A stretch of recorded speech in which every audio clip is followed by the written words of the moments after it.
The book of Daniel, part 9. Here we'll be looking at Daniel chapter 2 from verse 29 downwards. In verse 29, Daniel started by saying, O king, thy thoughts came into thy mind upon thy bed. This sounds ordinary, right? It is just like someone saying, your thoughts, your dream came to you while you were sleeping. That doesn't sound supernatural. Yet the king was willing to listen. Because he was patient, he got the answer he needed. Can you see that? Sometimes the supernatural response or solution you need may start as something natural or something ordinary. But patience is what you need to access it. What God asks you to do now may look like a waste of time. But just like the king was patient with Daniel, your patience with God is the key to unlock your treasures in God. Because the king was patient to hear Daniel out, he got the answer he needed. If you can also be patient, of course, those things that you see as problem will be solved. Nothing great starts great. Nothing big starts big. It is patience that brings out the uniqueness of what we do. No ministry or vision will reach their destination without patience. Delete your fast food mentality if you want to work with God. You can't put God under pressure. You can't rush him. He will do what he wants to do when he wants to do it. An ordinary man does not have what it takes to toast God to and fro. An ordinary man does not have what it takes to make an extraordinary God to become unstable. God is not man, and man is not God. It is dangerous to relate with God like you are relating with a man. God is a spirit.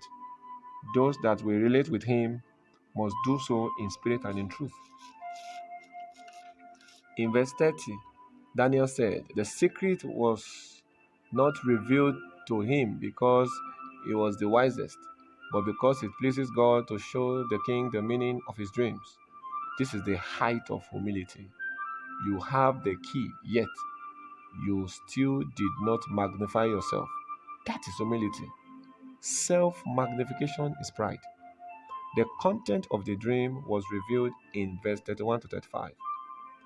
In verse 36, Daniel said, we will tell the interpretation thereof before the king.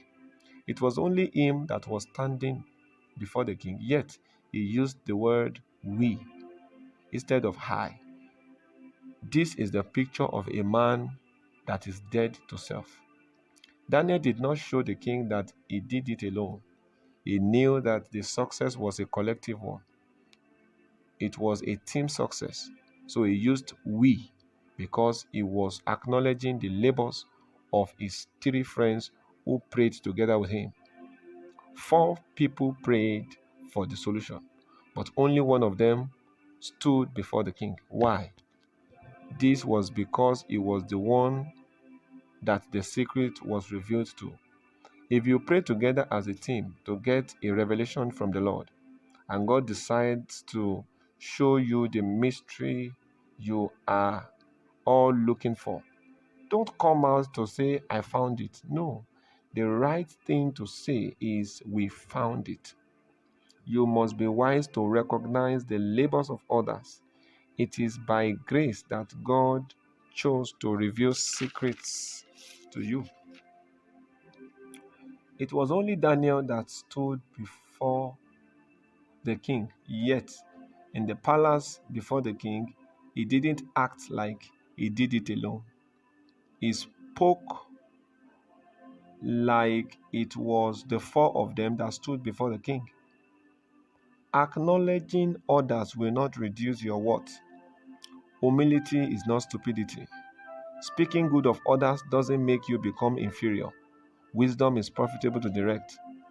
Daniel stood before a king that was so mighty that he was called the King of Kings. Yet, he did not allow the king's wealth and influence to move him.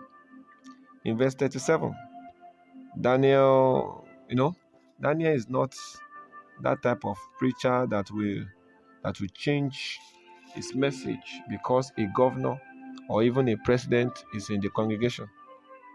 If the presence of a king can make you change your convictions about God, then you don't deserve to stay in the palace. God will not give you what he can't trust you with. Until he can trust you with wealth, he won't take you to the palace. In verse 37 to 45, Daniel gave the interpretation of the king's dream, and in verse 46, the king fell upon his face and worshipped Daniel.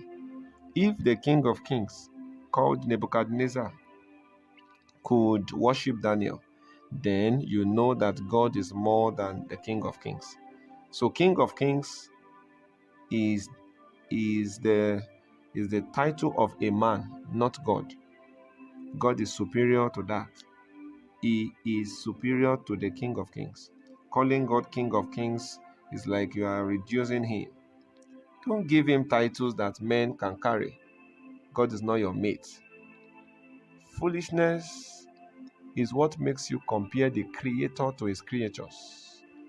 In the matter of strength, no matter how powerful the creature may be, it can never be more powerful than the Creator.